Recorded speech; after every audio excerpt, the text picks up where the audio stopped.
Bismillahirrahmanirrahim. Assalamualaikum warahmatullahi wabarakatuh and a very good afternoon from Jakarta, Indonesia. My name is Firna Azura Eka Putri binti Marzuki. I'm the Executive Director of the International Pepper Committee Secretariat based in Jakarta. First of all, our apologies for not being able to be there in San Diego, California. But I believe without being present, San Diego, we still can, meet virtually, yeah. Just to let you know, we have prepared for today's presentation or video presentation on the global pepper production and consolidated crop report for 2022-2023. Before I forget, I would like to thank Laura, the Executive Director of the American Spice Trade Association, for inviting us to share our global pepper industry and also the consolidated crop report for 2022 and 2023. Without further ado, let me just share with you, all of you, on our presentation structure. Number one will be IPC in brief. Next I'll be talking about the global production, and the next one is on pepper export and import and price update, followed by pepper supply and demand, and last but not least will be on the IPC countries consolidated crop report. Yeah, and the first I will be talking on IPC in brief. For those who are not aware still, IPC, or in full, International Pepper Committee, was established in 1972 under the United Nations Economic and Social Commission for Asia and the Pacific, or UNESCAP, and the headquarters is based in Jakarta, Indonesia. What we do, of course, we do research on technical and economic aspects of pepper production, and then we have exchange of information on programs and policies relating to the pepper production. We also have promotional programs, especially to increase the consumption of pepper. We have statistical and other information on pepper production, consumption, trade and prices, and activities and functions that may be considered desirable in the interest of the world pepper economy. Our key programs and activities, as you can see from the slide, we have research and development, quality, and marketing. And we also have IPC awards held annually, and capacity building, crop survey, focus on pepper, and price alert. Other than that, we have will be organizing IPC conference, which consists of executive meeting of HODs, Pepper Tech, Pepper Exim, webinar, and plenary session. In terms of IPC cooperation, of course, we have cooperation with the American Spice Trade Association, which is ASTA. We have also European Spice Association, ESA, Chinese Spice Association, CSA, and Eurofins. And for your information, at the moment, our community or full members consists of India, Indonesia, Malaysia, Sri Lanka, and also Vietnam. And we have also associate members, which are Papua New Guinea and the Philippines. And what's new at the moment with IPC? Of course, we have the celebration of the International Pepper Day and the first series of IPC Webinar 2023, which was held on 13 April 2023. And we have spices products display on our website, which we display any entrepreneurs who wants to display their products on the website. And we have focus on pepper as well. The next one is pepper ergo-climatic prerequisite. Temperature is around 10 to 27 degrees Celsius, which rainfall is around 1,000 millimeter annually, which humidity is around 80%, which cover 2 regions of supply. The 3 A's we called it, the Americas, Africa, and Asia. In terms of growth in pepper production, as you can see from the slide, from 2010 to 2015, the crop grew exponentially as prices rose beyond 10,000 US dollar metric ton per metric ton, or 4.5 USD. And the current prices have come down to 1.6 USD, rendering pepper farming unsustainable. New plantations are a rare sight since 2017, and acreage is slowly declining due to older plantations that being replaced by other crops. Intervention in active gardening activities has reduced due to high factor costs. Climate change has been producing fluctuating yields, and the bottom line is supply has more or less stagnated in the last 3 to 4 years. Global pepper production 520 kilometric ton in Asia, and 110 kilometric ton Americas, and 20 kilometric ton Africa, with the total number of 650 kilometric ton. For information, this data is global data, which include non-IPC member countries here. And the next one, I'll be talking about the global pepper production for 21 and 2022. As you can see from the deck or the slides, Vietnam continues to be reported as the largest pepper production in the world. In 2022, Vietnam pepper production was at 183,000 metric ton, followed by Brazil and Indonesia at 150,000 metric ton and 81,962 metric ton, respectively. Furthermore, Vietnam's pepper production in 2022 was at 33% of total global production, followed by Brazil at 21% and Indonesia at 15%. And for your information, total pepper production by producing countries in 2022 increased by 1% to 554,581 metric ton as compared to 2021. And in line with the increasing of pepper area cultivation, pepper production in Brazil, India, China, and Malaysia were with an increasing trend, while the other pepper producing countries were reported otherwise. Okay, and then next slide, I'll be talking about the pepper trade, which are import and export, And for information, producing countries export for 21. In 2022, the total export by producing countries were reported to decrease by 11% to 413,732 metric ton as compared to 2021. The decrease was contributed by the influence of conflict in the East European. Furthermore, the top three exporters were Vietnam, Brazil, and Indonesia.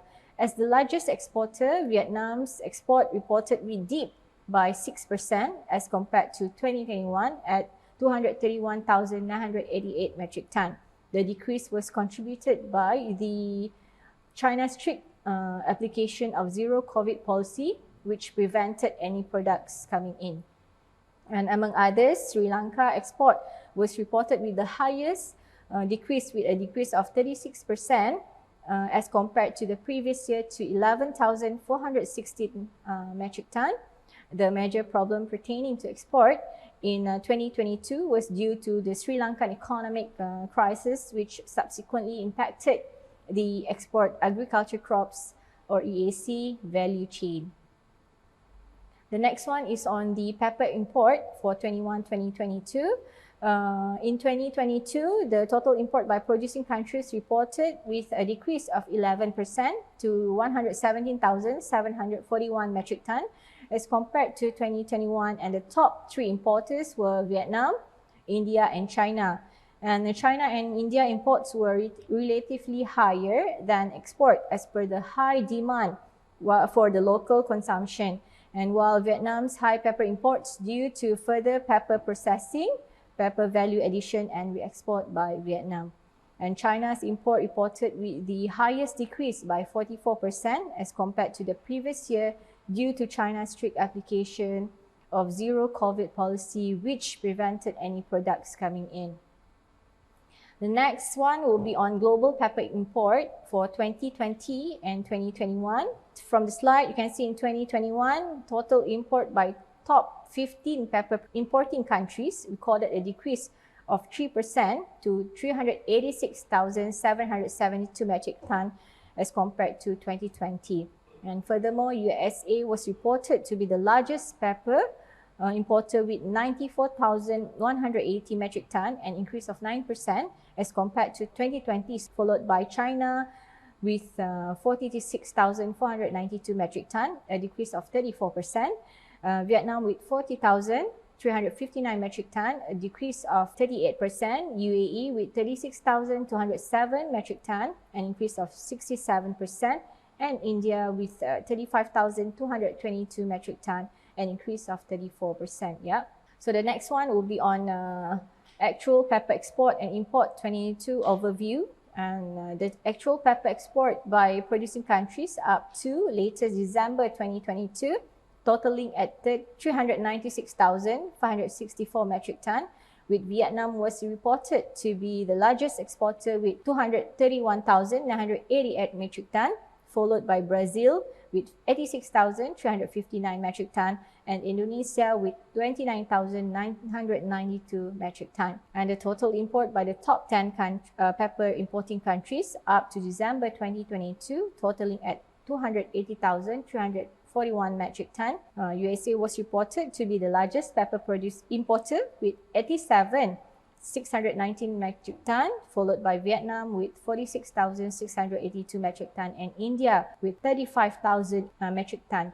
And India's import are whole and ground pepper only, yeah. And China's import up to December 2022 totaling at 25,913 metric ton, and most of it came from Vietnam, which amounted to 20,498 metric ton.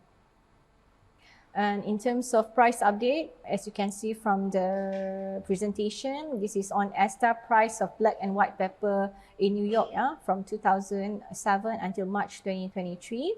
As you can see in 2016, the white pepper price was at the highest peak, 16,496 US dollar, and the black pepper is at 11,333. And then the price was decreased from 2016 to 2020.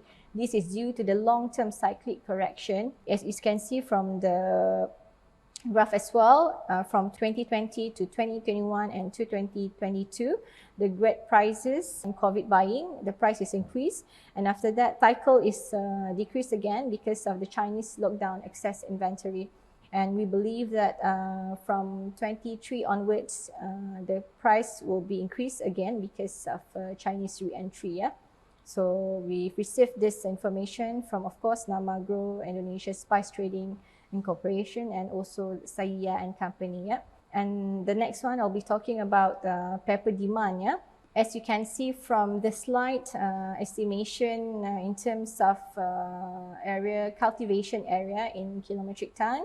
For Asia, we have 400 kilometric ton, followed by Africa's, which is 110, and then the EU 90, and we have Africa 50, which total of 650 kilometric ton. And in terms of valuation at wholesale, close to 2.3 billion USD.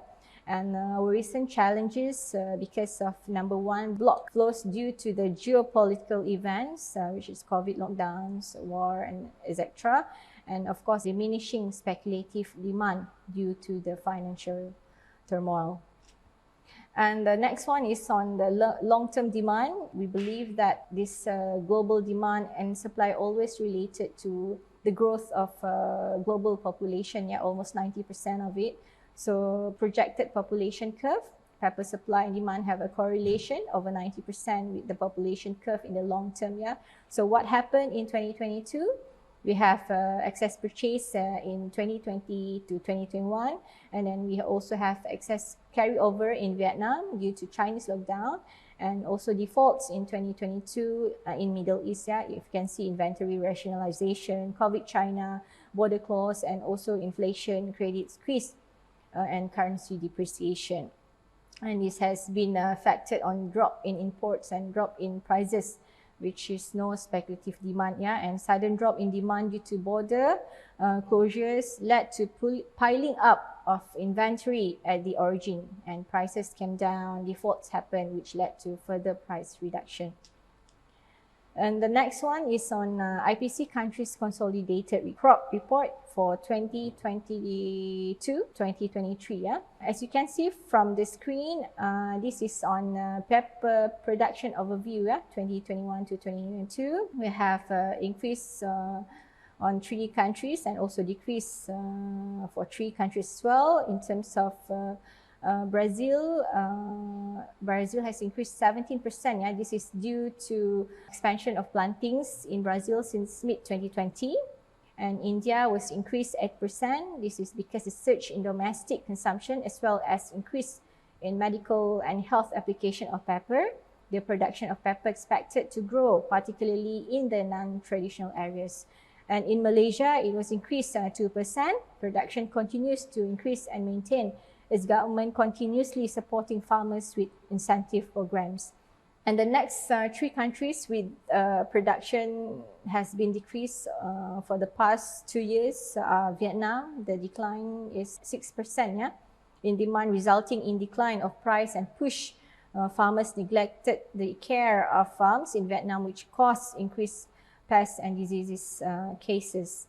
And in Indonesia, the production has decreased around 22%, which contributed by less motivation to cultivate paper due to massive development of palm oil plantation, low price of pepper, and the removal of fertilizers subsidies for pepper farmers. And the last countries with the production decrease is Sri Lanka, which is amounted of around 4%. This is due because of unfavorable weather conditions, including prolonged rainfall which occurred during 2021 and first half of 2022 that negatively affected on the pepper flower initiation and fruiting. And the current situation for 2023 crop estimation, we have output and yield and also cultivation area. In terms of weather, we have conducive in Vietnam, weather in Vietnam and Malaysia. We don't receive any report for any countries. And in terms of motivation to spend on gardening, we have not seen it in most origins. And existing plantation reducing at a rapid rates for some pepper origins, yeah.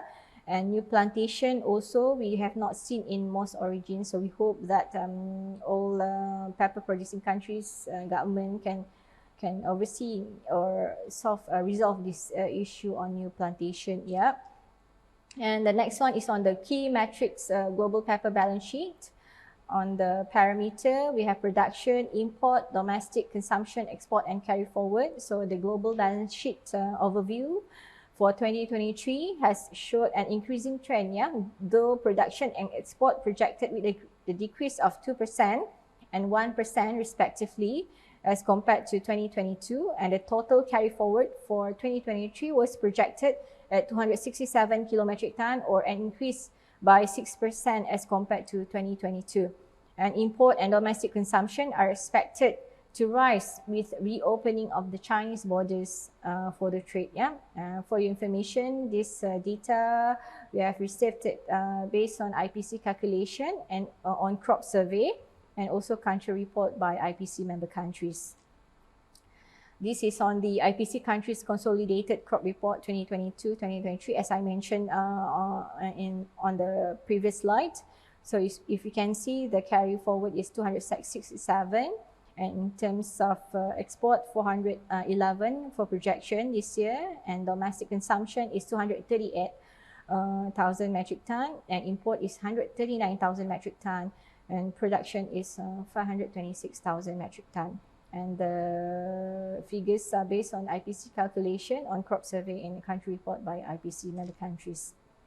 And last but not least, on the key takeaways for today's presentation, number one, of course, the price volatility has increased due to geopolitical events rather than fundamentals of SNG.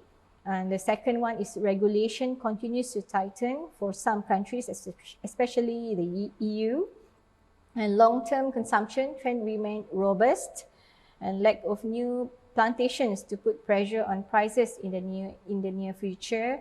And the fourth one, awareness on sustainability is very essential in improving amongst consumers and growers. And the fifth key takeaways is transparency and timely availability of accurate data. This is very important, not only to IPC, I think other association and organization as well, because data is very important in providing accurate data to all the stakeholders here. And climate change and rising factor costs are key challenges on the supply side. These are the key takeaways for today's presentation, yeah, on the global pepper industry and crop consolidated report for 2022-2023.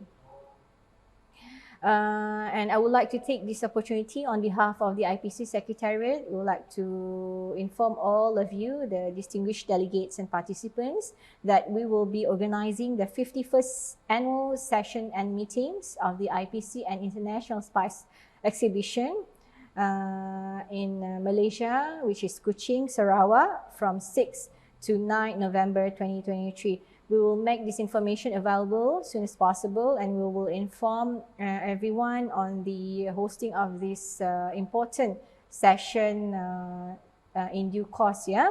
All right, I think that's all from IPC. Before I end my presentation, as you observed from the presentation just now, the global paper industry, just like most industries, hasn't completely recovered from the impact of the global pandemic, COVID-19. As such, we would like to invite all stakeholders of the paper industry to work hand in hand with the international paper community in tackling the challenges and ensuring the sustainability of the global paper industry. We at the IPC Secretariat always open for any suggestions and ideas on how we can better develop the paper industry. Yeah. On that note, I would like to again thank ESTA for inviting us to share the latest development of the global paper industry, and also we would like to wish nothing but the best and successful event ahead, fruitful meeting for all distinguished delegates.